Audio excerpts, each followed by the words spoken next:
Selamat siang para pemirsa yang baik dimanapun Anda berada. Sekretariat Nasional Pewayangan Indonesia atau yang sering kita kenal dengan Senawangi menyampaikan selamat ulang tahun kemerdekaan kita yang ke-57. Dan yang pasti kami ucapkan salam cempala. Para pemirsa, seluruh tanah air kita sedang berpesta pora untuk memperingati hari jadinya bangsa Indonesia dengan caranya masing-masing. Walaupun para pemirsa, kita dengar di Poso masih ada gelut kita satu sama lain. Di Medan saya dengar katanya ada pelemparan granat. Dan bahkan di Aceh ada peledakan bom. Tetapi tidak menyurutkan semangat kita untuk memperingati hari kemerdekaan kita. Mengapa? Apakah karena bangsa ini telah sedemikian hebat sehingga kehidupan pribadi kita juga meningkat? Atau karena sebab yang lain? Oleh karena itu para pemirsa sekalian, coba kita akan mulai petani satu persatu apa arti kemerdekaan buat kami. Apa arti kemerdekaan buat Anda? Dan apa arti kemerdekaan buat bangsa ini? Jangan sampai saya tadi pagi membaca Kompas di sana, di quote seorang kiai yang mengatakan bahwa kemerdekaan ini adalah sebenarnya kita lebih merdeka untuk menjadi, sebenarnya saya tidak mau ngomong, tapi ini di quote menjadi maling katanya. Jangan sampai begitu. Oleh karena itu para pemirsa, maka tema kita siang hari ini adalah relevansi cerita Amarta Binangun dengan arti sebuah kemerdekaan. Bagi Anda yang ingin bergabung dengan kami, silakan pencet 5745261 atau yang di luar Jakarta 021 574 52 dan 62. Perlu Anda ketahui bahwa siaran ini terselenggara karena didukung penuh karena kerjasama antara Televisi Republik Indonesia dan Senawangi, didukung penuh oleh PT Bugasari, sebuah perusahaan tepung terigu. Mereka menjadi besar karena senantiasa berpegang teguh kepada petunjuk para leluhur, yaitu antara lain ojo cedak kebo gupak. Artinya apa? Jangan deket-deket orang yang tidak mempunyai budi pekerti luhur. Ingat itu, 2004 akan ada pemilihan umum, tapi jangan deket-deket orang yang tidak berbudi pekerti luhur. Para pemirsa jangan kemana-mana karena di para pengunjung acara ini kita akan selenggarakan kuis 250.000 bagi Anda yang nanti bisa menebak apa yang akan saya tanyakan kepada Anda semua. Oleh karena itu para pemirsa, mari kita tonton dulu pergelaran wayang kulit dengan cerita Amarta Binangun oleh Ki Mantep Sudarsono. Namun sebelumnya, mari kita simak pesan dari PT Bogasari. Selamat menyaksikan.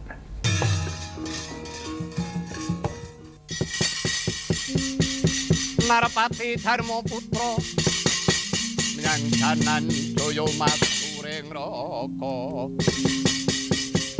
Narendra Harimurti kagiat Praptanira Dandun Wacana.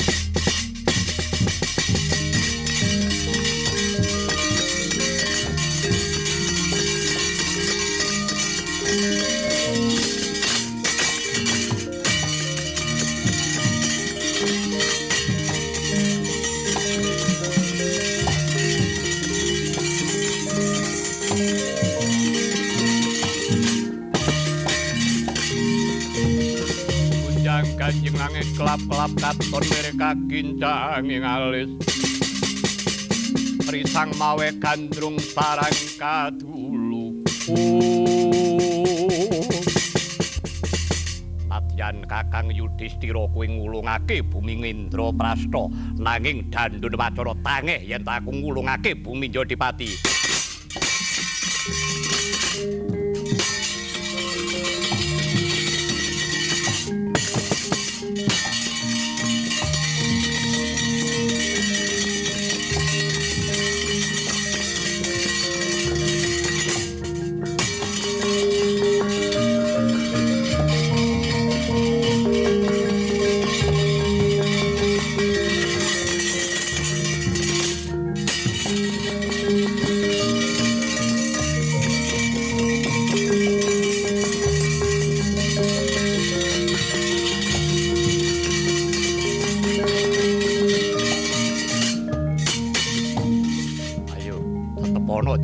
kasatriyanmu kelakon mati dening aku kowe.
Pemirsa, itu tadi cerita yang amat menarik tentang Amarta Binangun, atau sebenarnya adalah terjadinya negara Amarta. Untuk mengawali diskusi kita pada siang hari ini, para pemirsa, untuk membahas referensi relevansi antara cerita Amarta Binangun dengan arti sebuah kemerdekaan, di studio telah hadir 3 orang pakar, tentu saja pakar di dalam bidang masing-masing. Yang pertama akan saya perkenalkan kepada Anda, Bapak Gunawan Sumodiningrat. Selamat siang Pak Gun. Selamat siang Pak Darko. Ibu ikut ya di sana ya? Ya. Inge. Pak Gunawan itu adalah guru besar dari Universitas Gajah Mada dan sebagai sekretaris lembaga atau board gitu ya, penanggulangan kemiskinan ya, Pak Gun. Ya. Yang kedua di sebelah kanan Pak Gunawan adalah Pak Untarto. Selamat siang Pak. Selamat siang Pak. Selamat siang para pirsawan yang kami hormati. Pak Untarto itu adalah Dirjen Otonomi Daerah dari Departemen Dalam Negeri. Nanti akan gayeng kalau kita bicara perkara otonomi daerah. Sebelah kanannya adalah Pak Mahfud Siti. Selamat siang Pak Mahfud. Selamat siang Pak Darko. Selamat siang pemirsa. Dirgahayu Republik Indonesia. Dirgahayu Republik, matur nuwun. Ini Pak Mahfud Siti, ini adalah Dirjen Perimbangan Keuangan Pusat dan Daerah. Para pemirsa, untuk membahas lebih lanjut maka akan saya tanyakan dulu kepada Pak Gun, Pak. Ini Pak Gun juga sebagai Ketua Senawangi. Ya, Pak. Pak Gun, saya kepengen tahu sebenarnya jalan cerita tadi itu kan ada relevansinya dengan negara kita ya. Coba Pak Gun ceritakan sedikit relevansi negara Amarta ini dengan negara kita yang terfokus kepada 2 hal. Yang pertama adalah bagaimana hubungannya negara kita dalam hal negara yang plural gitu ya, negara majemuk. Dan yang kedua mengenai masalah yang negara kesatuan yang tetap otonomi. Monggo Pak Gun, Iya. diceritakan. Terima kasih Pak Darko. Dari wayangnya ya Pak Gun. Wayangnya dan dalam kenyataan sekarang. Dalam Ini kenyataannya kan Pak. sebuah cerita dari negara kesatuan, Negara yang terdiri dari beberapa macam negara-negara bagian. Gitu. Iya. Jadi itu merupakan satu kesatuan dari beberapa negara Iya. kecil yang menyatukan ke dalam suatu negara besar, yang pusatnya itu di Ngamarto. gitu. Ngamarto. Dan itu Wilayah-wilayah kecil tadi itu provinsi-provinsi tadi mana aja tuh Pak Gun? ya ada yang Jodipati, Tempatnya kemudian Werkudara. tempatnya Werkudara itu, Nggih, kemudian Bima. ada dari Madukoro tempatnya Janoko. Janoko, kemudian dari Sawo Jajar tempatnya Nakulo dan juga Bumi mana? Retawu. Retawu. Ya, Retawu. Jadi itu menyatukan bersama-sama, mewujudkan keinginan bersama yang sebetulnya di dalam wayang adalah hakikat pembangunan, membangun manusia yang sejahtera, yang terhormat di antara negara-negara tetangganya. Mereka itu kan mempunyai otonomi Iya, ya. yang Bima mereka- juga mempunyai otonomi ya Pak Gun. Ya. Mereka bersama satu mewujudkan kebersamaannya, Iya. tetapi dia juga mempunyai kewenangan untuk mengatur rumah tangganya sendiri. Rumah tangga Ya, masing-masing, jadi iya. menentukan kesejahteraan bagi rakyatnya. Jadi kalau keluar itu bersatu, tapi di dalam itu adalah sendiri-sendiri. Mereka Iya. punya otonomi. Mempunyai Jadi ini otonomi. kaitannya dengan kemerdekaan dan otonomi, negara kesatuan dan otonomi. Merdeka Iya. dalam artian masing-masing wilayah itu dikoordinasikan oleh para rajanya tadi. Rajanya, boleh pimpinannya menentukan di masing. dalamnya. Tetapi keluar itu satu. Satu, Yang nanti ya. seperti ada Kresno Duto dan sebagainya itu. Duto Wah, keluar untuk negeri. politik luar negerinya Luar kira-kira. negerinya itu satu. Satu gitu ya. Terkait dengan keamanan satu. Satu. Tapi untuk kesejahteraan itu diserahkan Masing-masing. masing-masing Ma- otonom Iya. kepada masyarakat. Itulah yang tepat sekali dengan hari ini. Itu negara otonom, Pak Gun Iya. ya. Apa itu negara kesatuan yang otonom? Negara kesatuan Kalau yang Majemo, Pak Gun, kaitannya sama Pringgondani segala macam bagaimana? Nah, di situ berisi berbagai macam Ras ya. ras yang macam-macam, iya. yang berbeda-beda, mempunyai pemikiran berbeda, ada butonya, Pringgondani. Pringgondani itu Tadi kan buto juga ada apa makhluk lain Iya, tadi itu yang makhluk lain. Werkudara tapi yang merenges. Iya, sebetulnya itu kan Makhluk lain. makhluk lain yang mempunyai pemikiran berbeda, Iya. tetapi Cita-citanya. cita-citanya sama. Bagaimana mewujudkan kesejahteraan dari masyarakat di negara itu, masyarakatnya Iya. ya Pak Darko, masyarakat Iya. di negara itu secara bersama-sama. Secara bersama-sama. Nah itu ada keinginan bersama, bersatu, mewujudkan kesejahteraan bagi rakyatnya. Iya, Itu dari Amarto Binangun. dari Amarto Binangun. Ya, tadi diuji di situ Bimo itu bener ora titik seperti itu. Betul kamu atau itu tidak? kamu itu mau untuk dirimu Untuk dirimu sendiri atau untuk untuk masyarakat rakyatnya? diuji betul itu Iya. oleh Dadun Wacono. Adun tadi. Wacono. Iya, iya, terima Demikian kasih, sebetulnya Pak. relevansi antara wayang dengan kenyataan. Sebenarnya kalau kita tarik Pak Gunawan ya, tadi itu kan ada banyak ras gitu ya, Iya. ada ras Buto, ada ras Satrio dan makhluk-makhluk lain. Kan mereka kan tetap ya Satrio ya Satrio, Satrio tetap Butone Satrio, ya Buto Buto, ya itu Buto. makhluk lain ya Buto. Iya. Tapi mereka disatukan dalam sebuah cita-cita. Satu cita-cita. Kalau begitu kan sama dengan pembukaan Ya, Undang-Undang Dasar 45 ya, Iya. ada cita-citanya gitu ya Pak Iya, Gun ya, sama. supaya luwih Ya pinter. rasnya berbeda, alirannya beda, politiknya berbeda, tapi tujuannya hanya satu, Cita-citanya cita-cita satu. bernegara satu. Bagaimana Iya. mewujudkan kesejahteraan bangsa, Iya, kesejahteraan iya. masyarakat, Iya. mencerdaskan kehidupan bangsa dan kajian di antara tetangga. Iya. Itu sebetulnya. Nah, Sebetulnya di wayang kajen. dengan negara. Jadi kalau kita itu Terhormat. tidak kajen gitu ya, sakjane ya cita-cita proklamasi Cita-cita. diadoh Wah, gitu ya. kalau sampai diusir barang itu kan Iya. tidak kajian. Saya lari pada Pak Untarto Pak, itu relevansinya terus putih Pak, mungkin bisa diceritakan itu dengan otonomi daerah apa dengan baik. dirjen otonomi daerah itu. Terima kasih Pak Darko. Iya. Jadi ini topiknya adalah wayang. Ya, Wayang merupakan hasil dari cita rasa dan karya suatu seni budaya. seni ya. Di sana ada nilai-nilai filosofis, nilai-nilai edukatif. Jadi Ya. ada suatu nilai-nilai yang mengajarkan kalau dari segi edukasi mengenai moral, Moral. mengenai etika, ya. mengenai norma. Ya. Sedang hal-hal yang mengenai hal-hal yang bersifat filosofis, Ya. bagaimana suatu anak bangsa itu berperilaku, Ya. Ya. cita-citanya kemana dan bagaimana cara mencapai cita-cita. Ya. Ya. Nah, korelasi dalam penyelenggaraan suatu pemerintahan dengan suatu otonomi.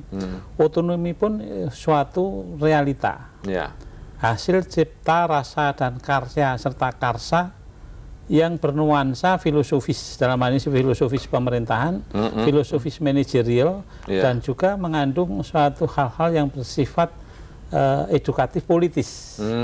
Ada dari kaitannya dengan soal-soal pemerintahan. Jadi memang sedikit berbeda antara dunia wayang dengan dunia kenyataan. Nah, di sana memang suatu ajaran-ajaran bagaimana berpemerintahan itu diselenggarakan, bagaimana berbangsa diselenggarakan, bagaimana memimpin rakyat itu dilakukan. Nah, dari ajaran-ajaran pewayangan itu bisa diintrodusir di dalam penyelenggaraan pemerintahan negara. Nah, kaitannya otonomi ataupun juga otonomi itu suatu buah dari satu desentralisasi. Katakanlah di dalam suatu kerajaan amarta. Amarta itu adalah bentuk pemerintahan yang dengan model kerajaan. Kalau istilah sekarang adalah monarki. Nah, betul. Di Indonesia pernah aja ada suatu model monarki. Tetapi sekarang tapi kan wayang kan nggak pernah ada republik memang. Memang di sinilah ada republik. Makanya suatu nilai-nilai. Nilai-nilai yang ada di dalam sistem pemerintahan yang ada digambarkan di dalam wayang itu bisa ditarik. Seperti halnya mengenai pendistribusian kewenangan. Pembagian kewenangan, bahkan ada pemisahan kewenangan. Mestinya amarta itu ada seorang penasihat yang namanya Kresna. Kresna inilah yang sebagai penasehatnya. Begitu pula mengenai hal-hal yang penyelenggara keamanan, ketertiban, itu ada para kesatria itulah yang menyelenggarakan keamanan. Lantas otonomi yang ada di dalam amarta itu adalah lebih banyak otonomi di pedesaan, seperti di Karangkebolotan, ataupun juga di suatu padepokan. Itu adalah otonomi yang nyata yang ada di dalam suatu masyarakat amarta atau pendawa itu. Nah, di sini di Indonesia pun juga ada otonomi yang ada di pedesaan-pedesaan itu, bergotong royongan. Nah, memang kalau di wayang itu lebih banyak dekonsentrasinya daripada desentralisasinya. Walaupun dekonsentrasi itu adalah dalam satu model desentralisasi dalam artian luas. Sedang di Indonesia adalah desentralisasi yang diberikan itu dalam artian sempit, yaitu memberikan pengakuan kepada otonomi yang ada di daerah ataupun desa, tetapi sekaligus juga memberikan satu kewenangan-kewenangan di bidang-bidang tertentu.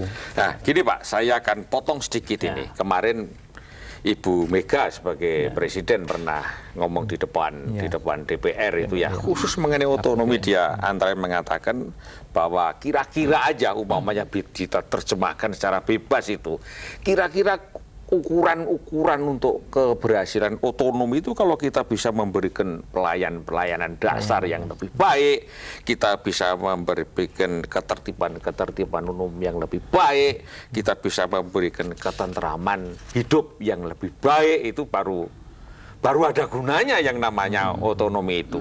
Jangan sampai kita mengatakan ini ekonomi tinggal seperti saya akan quote sedikit ya Pak ya, karena saya harus quote ini. Pernyataan daripada Pak Rias Rasyid itu, kira-kira pada akhir Juli lalu, beliau mengatakan di Kabupaten Lombok Tengah itu, dia katakan bahwa tampaknya ada perbedaan pemahaman tentang otonomi daerah pada semua jenjang pemerintahan sebagai akar terjadinya kekisruhan. Jadi rupa-rupanya dipandang otonomi itu kisruh sekarang ini. Lebih lanjut, dia mengatakan bagaimana otonomi bisa jalan bila orangnya tidak tahu apa yang dia kerjakan, tidak mengerti dari awal, dan tidak punya visi tentang otonomi daerah. Pak, visi otonomi daerah sakjane kepiye? Kok sampai terjadi seperti ini tuh sakjane kepiye, Pak? Monggo, Pak. Terima kasih. Sebetulnya peringatan beliau itu juga tidak keliru. Tetapi intinya mengenai otonomi itu esensinya adalah seperti apa yang dinyatakan oleh Presiden kita. Yaitu peningkatan kualitas daripada pelayanan, pemberian perlindungan kepada masyarakat, dan pemberdayaan kepada masyarakat. Nah, kata-kata beliau yang sederhana itu disitulah hakiki dan esensi daripada kita otonomi. memandang otonomi itu seperti itu. Hanya persoalannya dari segi masing-masing pihak ini nuansanya memang berbeda-beda, menyoroti mengenai konsep otonomi yang ditetapkan di dalam Undang-Undang 22. Memang ya gampang-gampang susah. Ada yang mendasarkan kepada experience-nya atau pengalamannya saja, ada yang mendasarkan kepada teori-teori tertentu saja, tetapi tidak melihat kepada kenyataan yang dihadapi di Indonesia. Memang perlu kami masih kerja keras untuk memberikan sosialisasi supaya ada kesatuan pemahaman mengenai konsep desentralisasi dan otonomi daerah. Untuk menyamakan persepsi mengenai masalah otonomi. Sebelumnya saya nanti akan tanya lebih lanjut. Sekarang ini mumpung ada Pak Mahfud ini, Pak Mahfud Siddiq. Pak, saya mau tanya ini karena otonomi mestinya harus ada pemberian perimbangan keuangan itu mesti harus ada apa itu namanya orang yang baik di daerah juga, tapi juga harus ada uang yang cukup untuk daerah. Ini mumpung ada perimbangan keuangan. Pak, saya mau tanya sedikit. Visi otonomi dikaitkan dengan perimbangan keuangan ini sebenarnya bagaimana, Pak? Opo yo koyo kue di porobret sana sini, ini sekian lalu tidak ada pedulinya gitu ya. Sebenarnya dari visi keuangan apa, Pak, mengenai otonomi ini dikaitkan dengan 3 sasaran yang sempat dikatakan Presiden sama Pak Untarto tadi. Monggo, Pak. Saya ingin menggali filosofi yang yang disajikan tadi dari dunia perwayangan di dalam memberikan pelayanan kepada masyarakat kepada rakyat di Amarta itu tadi itu sama sekali hampir tidak terlihat itu masalah keuangan itu. Itu implisit. Itu apa itu artinya? Jadi mereka itu lebih banyak kepada gawe. Gawe itu dalam artian bagaimana berusaha mensejahterakan masyarakat. Kemudian bagaimana mereka itu menghadapi musuh keluar. Jadi itu fokus daripada pusat pemerintahan. Tapi yang di dalam sendiri itu ya hampir tidak ada masalah karena sepenuhnya diserahkan kepada lingkup yang tadi itu dikatakan provinsi tadi ada Madukoro, ada Jodipati Sawo Jajar dan lain-lain Nah, di sini sebenarnya menariknya pada masa yang lalu itu filosofi ini benar-benar dihayati. Jadi uang itu sebenarnya sebagai implikasi aja. Sebagai refleksi daripada tanggung jawab. Tidak semata-mata tujuan kalau gitu tidak. Jadi itu mensupport saja sebenarnya.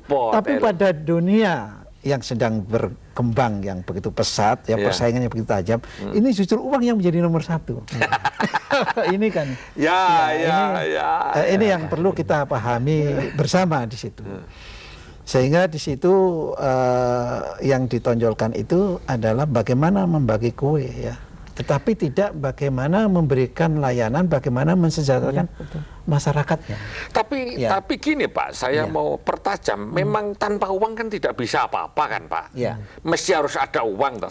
Contoh sedikit umpamanya, Pak. Contoh sedikit. Kemarin malam ada kawan MPR wawancara, saya lupa di televisi. Dia utusan daerah yang antara menceritakan bahwa ternyata pembagian itu antara pusat dan daerah untuk minyak 70-30 itu tidak jalan. Lalu itu menjadi soal gitu Bagaimana, Pak, pendapatnya? Atau sebentar, ini ada telepon masuk ini. Halo, selamat siang, Bapak. Halo. Selamat siang, monggo. Assalamualaikum warahmatullahi wabarakatuh. Waalaikumsalam, Bapak. Dari mana ini? Saya Mulya Guntoro, Pak. Mulya Guntoro dari mana? Dari Sidoarjo atau Surabaya, Jawa Timur. Pak Mulya Guntoro ya, Pak ya? Iya, Pak. Monggo, Pak. Jadi begini, Pak, otonomi daerah ini memang satu kuncinya adalah the regulation of law, kepastian hukum. Kedua mengenai perimbangan keuangan, Pak. Saya lihat di Kalimantan Timur itu ternyata investor-investor pada lari karena adanya regulation yang kurang tepat dan jelas dari pemerintah pusat. Yang ketiga, ini Pak, belum langkah kami dengan langkah saya, ada keinginan untuk membangun pembangkit listrik, mengingat energi listrik sekarang ini sedang shutdown di seluruh Indonesia. Ya. Saya ingin bicara dengan Pak Mahfud, apa kemungkinan perimbangan keuangan ini bisa artinya diajak negosiasi, Pak, karena Sidoarjo punya kemampuan keuangan dengan pembayaran pajak yang berlebih. Nah ini, nah, baiklah. Tapi ada satu, Pak, pesan saya untuk seluruh anak bangsa di Indonesia ini, Pak. Saya punya sajak, Pak, barangkali bisa Bapak catat. Yang saya beri judul reformasi, Pak. Singkat, Pak, singkat. Singkat, Pak, ya. Reformasi. Singkat, Pak. Itu Republik Indonesia. Engkau lahir 17 Agustus 1945. Fondasi kehidupan anak bangsa. Ombak dan badai selalu menghalang langkahmu. Mari kita hadapi bersama. Allahu Akbar, Allahu Akbar. Ya. Sembah sujud kehadiratmu ya Allah. Iya. Indonesia negeri rahmatan lil alamin. Nah ini Pak, barangkali bisa merubah wacana berpikir daripada saudara-saudara kita baik di pusat, bapak-bapak yang menegak kebijaksanaan maupun di daerah. Saya jujur, saya akan suatu saat ketemu dengan Pak Mahfud ini ke Jakarta untuk menghadap tentang kemungkinan saya membangun pembangkit di Surabaya, Pak. Di Jawa Timur. Oke, Pak. Assalamualaikum. Terima kasih Pak Mulyo Guntoro. Oke, nggih. Terima kasih. Monggo Pak dilanjutkan yang tadi. Itu ya, sambil sekalian mengenai keuangan tadi, mengenai Aceh tadi itu coba. Jadi di dalam proses melaksanakan kebijakan otonomi daerah, desentralisasi itu, pengalaman di banyak negara itu tidak bisa dikerjakan dalam jangka waktu, diselesaikan dalam jangka waktu pendek, menengah, bahkan itu proses yang berjangka panjang. Jadi ada berbagai persoalan implementasi itu biasa. Jadi itu masih ada banyak sederet masalah yang menunggu harus kita diselesaikan secara bersama. Termasuk juga masalah keuangan. Jadi kelambatan misalnya penyaluran dana dari pemerintah pusat ke daerah dan lain-lain. Itu memang diakui ada. Tapi kalau kita potret sebelum dilaksanakan Undang-Undang 22 dan 25 tahun 99 dengan setelah itu perubahannya itu sebenarnya sangat signifikan, sangat banyak. Itulah yang perlu kita juga syukuri gitu. Jadi itu yang saya tekankan di sini bahwa kita tidak bisa ya terlalu buru-buru untuk semuanya bisa diselesaikan dalam jangka waktu yang pendek. Yang penting spiritnya itu bersama. Ya, tapi kalau tadi masalah Aceh 30-70 kan konkret Pak sudah. Kok tak bisa jalan kira-kira ada apa? Menurut undang-undangnya pembagian sumber daya alam khususnya minyak dan gas itu kalau daerah yang lain itu gas itu 30%, minyak itu 15% ya untuk daerah. Kalau Aceh Nangro Aceh Darussalam dan Papua itu 70%. Itu sudah berjalan. Jadi yang belum itu adalah hambatan-hambatan yang sifatnya operasional, keterlambatan penyaluran dan lain-lain. Oh, sebenarnya itu harus dilakukan gitu, Pak. Dan jadi itu kan proses anggaran ini kan 1 tahun. Jadi yang harusnya itu misalnya triwulan pertamanya itu sudah agak lewat. Tapi pada akhirnya itu sudah terlaksana. Hanya ada berbagai kelambatan-kelambatan itu. Baik, kita akan terima kasih nanti mengenai masalah yang lain akan kita lanjutkan, dan para pemirsa kita akan berhenti sejenak untuk mendengarkan apa yang dikatakan oleh kawan kita yang satu ini. Ingat selalu segitiga biru untuk aneka makananmu. Paling laku Maike. Segitiga biru, aneka makanan, nggak ragu. Bogasari. Oke, kita lanjutkan lagi. Kita lari kepada pertanyaan dari Pak Mulyo Guntoro mengenai masalah listrik tadi itu, Pak, yang belum terjawab. Ini masih ada satu lagi masuk. Halo, selamat siang. Halo, selamat siang. Halo, selamat siang. Ini Ibu, dari mana ini Ibu? Kenapa dia tadi? Dari Malang, Pak. Dari Malang, namanya Ibu siapa? Bu Ririn. Bu Ririn, silahkan Ibu. Nah, terima kasih. Kok jenenge kaya ponakanku? Mangga. Bu Ririn itu singkatannya Republik Indonesia. Assalamualaikum Pak Gun. Monggo, assalamualaikum, monggo, waalaikumsalam. Saya sebagai generasi muda ini Pak, ya, melihat wayang tadi, ya, sangat berbeda memang dengan kondisi sekarang. Ya. Kalau dulu itu kan raja itu amanah Pak. Ya. Nah, tetapi para pimpinan kita itu sekarang itu meraih kursi itu rebutan, Pak. Sehingga filosofinya lain, Pak. Apalagi kalau sudah terpecah-pecah di otonomi daerah. Kalau dulu itu masih ada rasa kesatuannya. Kita punya visi yang sama. Ya. Terus terang aja, saya sebagai anak bangsa ini, Pak, sangat prihatin dengan kondisi seperti ini. Oke. Nah, mestinya kita sebagai orang, khususnya orang Jawa, kita itu harus bangga terhadap budaya leluhur kita, yang seharusnya kita meniru apa yang dia lakukan, gitu. Nah, untuk itu, untuk otonomi daerah ini khususnya, ini memang pekerjaan yang sangat berat, karena kita itu menggabungkan budaya luar dengan budaya asli. Nah, bagaimana kita memilih yang benar itu yang sesuai dengan kondisi budaya kita. Oke, supaya dipercepat Ibu. Oke. Itulah yang pertanyaan, caranya bagaimana Pak ini membuat suatu sistem kenegaraan ini sesuai dengan kondisi budaya kita. Terima kasih. Monggo Ibu Ririn. Ya, satu lagi masuk. Kami persilakan, dari mana ini? Dari Jakarta. Dari Jakarta. Ibu, Bapak? Ibu Ida. Ibu Ida, silahkan Ibu. Saya tuh mau tanya sama Pak Gunawan ini loh. Iya. Nah, ini kan sekretaris Komite Penanggulangan Kemiskinan. Betul. Nah, ini temanya dengan kemerdekaan. Ya. Nah, merdeka dalam arti ini ya, membangun masyarakat adil dan makmur. Ya. Bagaimana Bapak bisa ini menanggulangi atau ini katakanlah menanggulangi kemiskinan dari segi-segi kemerdekaan yang kita rayakan kemarin ini. Nah, saya rasa ini memang arti luas karena Pak Gunawan ini bukan hanya itu, Pak. Beliau kan juga Deputi Seswapres ya, bidang kewilayaan, kebangsaan, dan satu lagi Pak, kemanusiaan. Nah, ini perlu sekali ini dengan dalam ininya kebangsaan. Oke. Terima kasih Pak. Terima kasih. Terima kasih.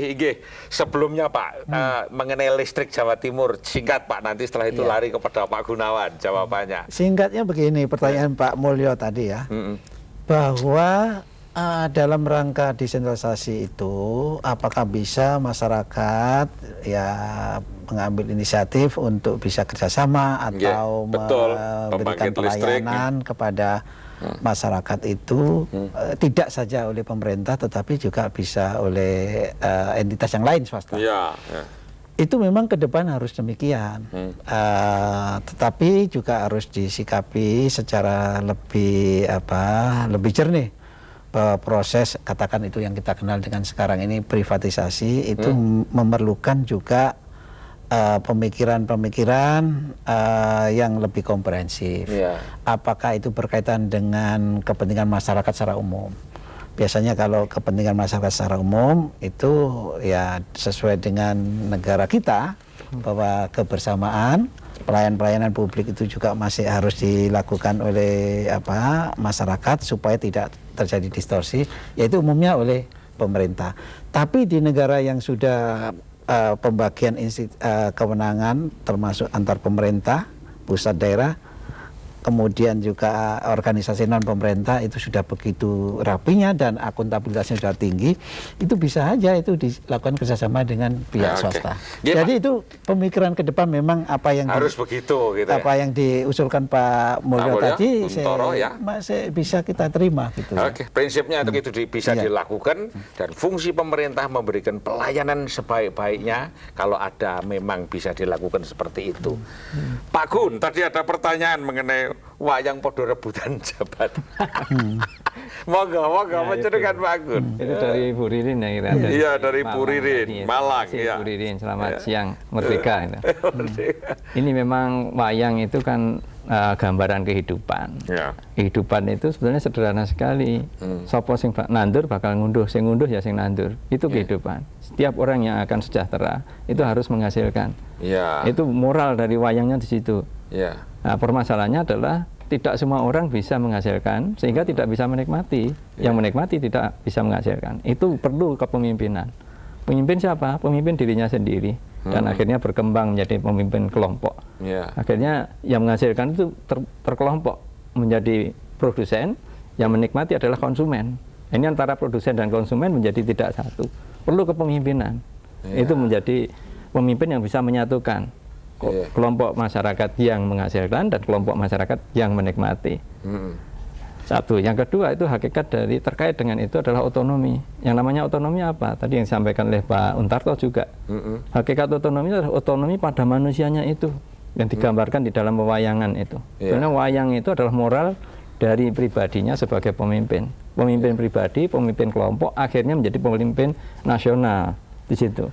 Jadi kelompok yang besar itu menjadi kelompok suatu wilayah dan akhirnya suatu negara. Jadi kepemimpinan harus memikirkan ke situ, tidak berebutan. Itulah amanahnya. Pak Untarto mempunyai pendapat ini karena ini kaitannya sama mengenai para pemimpin kita sekarang ini. Moga Pak Untarto. Terima kasih. Ada beberapa hal yang ingin kami respon.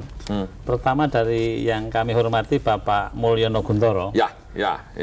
Masalah regulasi yang menimbulkan satu friksi di antara investor-investor.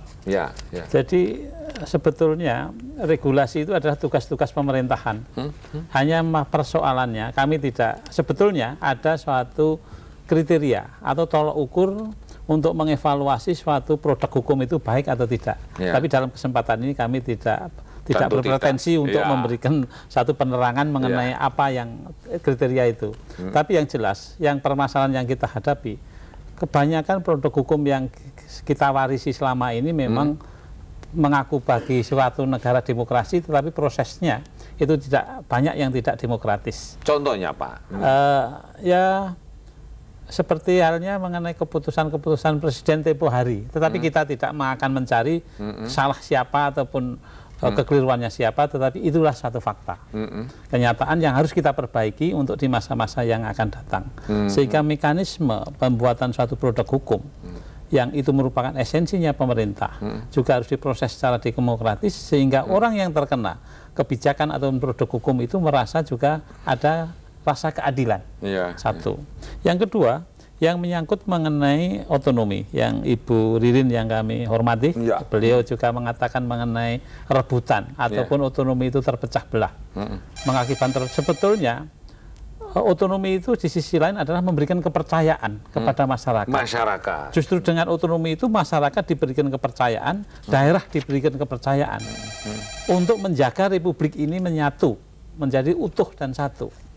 Nah, dengan otonomi itu dijamin adanya persatuan dan kesatuan. Malah kalau tidak diberikan otonomi bisa akan tercerai-berai seperti yang terjadi di Uni Soviet, Yugoslavia, Polandia dan lain sebagainya. Khusus yang mengenai Ibu Ida atau masih juga Bu Ririn, beliau juga mengatakan bagaimana milah-milah budaya yang cocok dengan Indonesia. Kalau kami menyitir ajaran Bung Karno sebagai bapak kemerdekaan kita, apa yang diartikan dengan kemerdekaan? Beliau mengajarkan yang dimaksud merdeka itu berdaulat di bidang politik, berdikari di bidang ekonomi dan berkepribadian di bidang kebudayaan. Maka di dalam kita hendak menyerap budaya-budaya yang sesuai dengan budaya kita, ini kita lihat apakah itu berpribadi atau tidak. Ukuran berpribadi, memiliki kepribadian bangsa Indonesia ini, spiritnya adalah gotong royong, musyawarah, ada etika, sopan santun. Misalnya kalau kita melihat tayangan TV, memperlihatkan udel, perut, sambil berlenggak-lenggok, itu pantas enggak? Kalau di kamar mandi, telanjang blejet barangkali enggak apa-apa. Tetapi kalau di muka umum, kayaknya itu bisa diklasifikasikan tidak ada etika. Walaupun banyak penggemarnya juga. Walaupun banyak penggemar, termasuk saya. Tetapi hal-hal semacam itulah. Masih dengan kaitannya sama Bu Ida tadi ditujukan kepada Pak Gunawan secara khusus. Setelah ini kita akan jawab teleponnya. Sebentar, Pak Gun dulu Pak, mengenai ini. Pertanyaan tadi mengenai miskin ya, orang miskin. Ya ini yang saya kira yang menjadi permasalahan setiap negara yang membangun. Itu adalah mensejahterakan masyarakatnya. Itu mengentaskan dirinya dari kemiskinan. Itu tugas dari negara. Otonomi ini adalah memberikan kewenangan kepada masyarakat untuk melakukan sendiri seperti yang disampaikan oleh Pak Untarto tadi. Tapi tidak semua masyarakat bisa melakukan sendiri. Kalau masyarakat tidak bisa melakukan, maka dilakukan oleh pemerintah. Pemerintah di mana? Pemerintah di tingkat daerah yang paling dekat dengan itu. Oleh karena itu, dengan Komite Penanggulangan Kemiskinan ini merubah paradigma itu.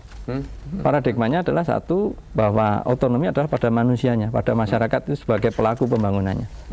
Yang kedua, peran dari pemerintah itu hanya memberikan fasilitasi, memberdayakan masyarakat, memihaki, memberikan prioritas, mempersiapkan, dan akhirnya melindungi. Lalu dengan strategi apa? Gotong royong, saling membantu, yang kuat membantu yang lemah, yang lemah itu didorong untuk bisa maju. Caranya bagaimana? Dengan mekanisme pajak dan subsidi. Yang kuat dipajaki, yang lemah disubsidi. Dia diangkat dengan subsidi atau bantuan melalui pemberdayaan masyarakat. Itulah hakikat dari penanggulangan kemiskinan melalui Komite Penanggulangan Kemiskinan. Oke, kita akan dengarkan dari luar dulu. Halo, selamat siang. Dari mana ini? Dari Pak Budi. Pak Budi dari mana Pak Budi? Dari Jakarta Pak. Monggo Pak Budi, silakan. Assalamualaikum. Waalaikumsalam Pak. Tentunya kalau kita bicara wayang, persoalannya menyangkut masa budaya bangsa. Satu hal yang sangat menarik dengan adanya otonomi daerah, apapun juga apa judulnya, dengan pembagian persoalan hasil dan lain sebagainya. Saya kira persoalan itu akan bisa diatur dengan kebijakan para pemimpin kita. Tetapi ada sesuatu yang sangat merisaukan diri saya. Saya mohon dijawab. Adanya suatu kehendak untuk merubah tatanan bangsa ini, di mana persoalan Pancasila ini masih disengketakan, terutama masalah pasal sila Pancasila yang berkaitan dengan ketuhanan yang Maha Esa. Saya kira, saya pun sebagai seorang Islam sangat menolak keras kalau sampai Pancasila itu kita harus kita persoalkan sehingga menjadi negara ini menjadi persoalan yang sangat serius. Maka saya mohonkan pendapat Bapak sekalian ini. Saya kira dengan etika, dengan teplosiro, saling menghargai antara bangsa agama yang satu dengan agama yang lain dan budaya. Kiranya kalau pendapat saya, Pancasila itu agar dibakukan untuk tidak bisa dirubah dalam bentuk apapun juga sampai akhir zaman ini. Terima kasih Pak. Oke, terima kasih. Yang terakhir pertanyaan, monggo kami persilakan. Dari mana ini? Dari Surabaya Pak. Surabaya. Bapak siapa? Pak Sony Pak. Pak Sony, kami persilakan Pak, monggo. Saya mohon tanya Pak. Ya. Adakah itu namanya Ratu Adil? Ya. Dan yang kedua, dalam situasi seperti ini, mengapa pagar-pagar itu kok dihilangkan dari DPR? Apa Pak yang dihilangkan? Pagar. Pagar? Ya. Pagar apa itu? Ya pagar seperti kalau di Mojopahit dulu itu kan ada pagar yang dipimpin oleh Gajah Mada supaya negara itu bisa aman dari segalanya. Yang ketiga, kok sekarang itu banyak buto-buto cakil. Ya, hanya itu aja Pak. Oke, terima kasih. Terima kasih Pak Sony dari Surabaya. Ini biar dijawab bertiga. Mungkin barangkali Pak Mahfud mana yang dipilih, dari Pak Budi atau dari Pak Sony tadi mengenai masalah wayang, mengenai masalah cakil. Mana yang mau dijawab nanti setelah itu Pak Untarto, setelah itu yang terakhir Pak Gunawan. Monggo Pak, singkat waktunya. Saya kira persoalan yang dihadapi suatu bangsa, termasuk bangsa Indonesia itu akan sangat kompleks. Ya jauh lebih kompleks dari apa yang kita cerna dari ya benchmark atau cerita pewayangan tadi ya. Tapi itu paling tidak sebagai guideline pada kita bahwa penyelesaian suatu masalah yang dihadapi bangsa itu bisa dilakukan dengan cara spirit yang sama, visi yang sama. Ya kalau Indonesia kita mengenal Pancasila. Kalau di dunia pewayangan Pandowo Limo itu selalu dia itu dalam saat yang gembira, saat yang susah dia itu tetap satu. Tidak pernah ada suatu masalah kecil-kecil tapi bisa diselesaikan secara cepat. Ya, filosofi ini yang perlu kita tangkap gitu ya. Nah, dengan proses globalisasi dan sebagainya ini dengan sini juga mengubah cara berpikir komponen bangsa ini yang jumlahnya itu penduduknya ya 215 juta ya kan. Jadi ini harus kita sikapi secara jernih bagaimana kita melakukan pemikiran kembali ya. Fondasi-fondasi yang sudah kita punya itu apakah relevan atau tidak.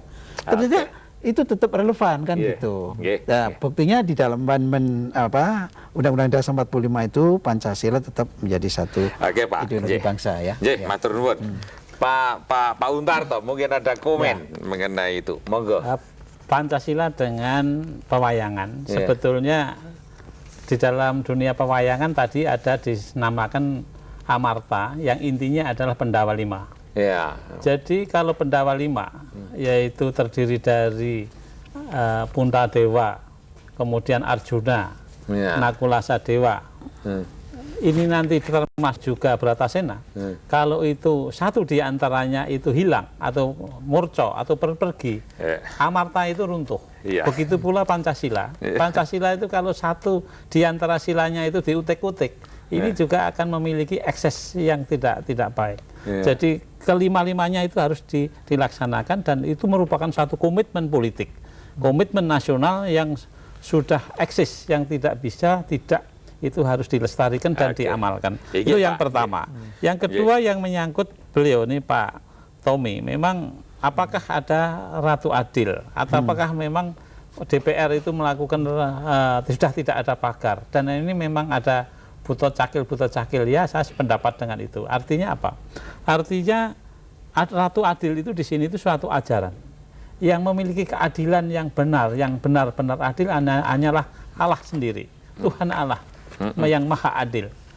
Disitulah kalau kita menghayati kepercayaan kepada sifat-sifat keadilan Allah, maka akan terjadi suatu keadilan itu yang implementasinya di dalam pengaturan perundangan. Terima kasih. Pak Gun, komentar terakhir Pak Gun. Saya menggarisbawahi Pak Mahfud dan Pak Untarto ya. Yang penting satu itu visi. Visinya jelas, tujuan akhirnya jelas. Semuanya itu tergantung kalau kita itu musyawarah dan mufakat dan melaksanakan hasil mufakat itu. Itu yang nomor satu. Ya, Pancasila sudah kita sepakati sebagai landasan, yaitu menjadi tidak perlu dirubah, tetapi bagaimana memahami sila-sila dari Pancasila itu, ketuhanan untuk manusianya, bersatu, musyawarah dan mufakat, wujudkan keadilan sosial, wujudkan itu saja bersama-sama. Kalau pemimpin setiap orang bisa mewujudkan itu, itulah Ratu Adil. Ratu Adil adalah yang mewujudkan hakikat hidup yang sebenarnya. Itu saya kira Pak Tarko. Terima kasih. Terima kasih Pak Gun. Para pemirsa sekalian, Anda pasti kecewa sebab saya harus mengakhiri perbincangan kita pada siang hari ini. Namun ada beberapa catatan yang akan kami sampaikan kepada Anda. Pertama, bapak-bapak dan ibu-ibu pemimpin, jangan terlalu hero terhadap pemilihan umum tahun 2004. Itu penting, tetapi 2004 bukan segala-galanya. Sebab, bila kami tidak aman dan kami senantiasa ketakutan, panjenengan yang bertanggung jawab. Apabila kami dalam keadaan bodoh dan tidak cerdas, panjenengan yang bertanggung jawab. Kalau kami di dalam keadaan miskin terus dan dalam keadaan papa, panjenengan yang bertanggung jawab. Dan kalau kami dihina oleh bangsa lain, Anda yang bertanggung jawab. Anda harus bertanggung jawab ini sesuai dengan janji yang pernah Anda ikrarkan. Di mana? Di dua kalimat, kata paling depan adalah demi Allah. Anda berjanji seperti itu. Para pemirsa, Sebelum kuis kita akan sebelum kuis mari kita lihat pesan-pesan dari kawan-kawan kita yang akan melaksanakan pesannya. Kami persilahkan.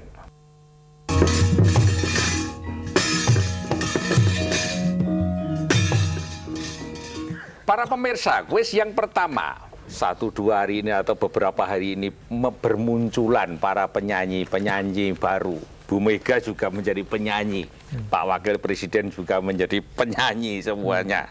Menyanyi Indonesia Pusaka, karangan Ismail Marzuki, bukan main. Beliru-beliru sitik, nggak apa-apa, pokoknya menyanyi. Pertanyaan saya kepada Anda, ada seorang pencipta gending, tapi luar biasa, sekarang beliau sudah meninggal. Gending namanya Ibu Pertiwi. Namanya gending adalah Ibu Pertiwi.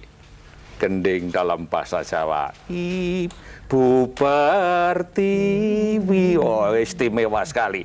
Siapakah nama pencipta gending Ibu Pertiwi? Kami persilahkan. Halo. Halo. Ya, siapa penciptanya? Kinarto Sabdo. Kinarto Sabdo, benar ini? Ya, kira-kira begitu. Oke, Anda namanya siapa? Nah, saya Joko, Pak. Mas Joko, dari mana ini? Saking Solo, Serengan. Solo, Jakarta. Solo, selamat bagi Mas Joko. Anda telah memenangkan tebakan kami mengenai gending Ibu Pertiwi oleh Narto Sabdo. Untuk Anda mendapat hadiah Rp250.000. Oleh karena itu, untuk memudahkan cara pengirimannya, silakan berhubungan dengan Senawangi. Telepon 877 99 388 atau 877 9986. Selamat untuk Mas Joko. Sekarang jawaban daripada kuis yang kedua. Beberapa saat yang lalu kita memberikan kuis yang dijawab dengan kartu pos atau surat atau fax. Sekarang jawabannya sudah ada. Monggo Pak Gunawan. Diambil satu Pak Gun. Pertanyaannya pada waktu itu adalah siapa nama lain dari Semar. Dari mana Pak Gun? Dari Sukartono. Sukartono. Jalan Gunung Lompo Batang. Iya. Nomor 4. Nomor 4. Gunung Batu. Mana itu Gunung? Cimahi Utara. Cimahi Utara. 40514. Jawabannya apa Pak Gun? Tolong dibalik. Jawabannya. Nama lain Semar adalah Semoro. Iya. Semoro Sonto. Semoro Sonto. Yang mengandung arti semarah, sumarah. Oke. Istimewa sekali. Pak siapa lagi tadi Pak? Pak Sukartono. Pak Sukartono, selamat bagi Anda. Anda mendapat 500.000 dari PT Bogasari. Silakan hubungi tadi seperti tadi 877 99388 atau 877 99886 untuk secara teknis pengirimannya. Akhirnya terima kasih Pak Gun, terima kasih Pak Untarto, terima kasih Pak Mahfud, dan terima kasih Bogasari. Sampai jumpa hari Minggu 1 September tahun 2002 pada pukul 14 sampai 15. Saya Sudarko Prawiruyudo menyampaikan salam Cempala.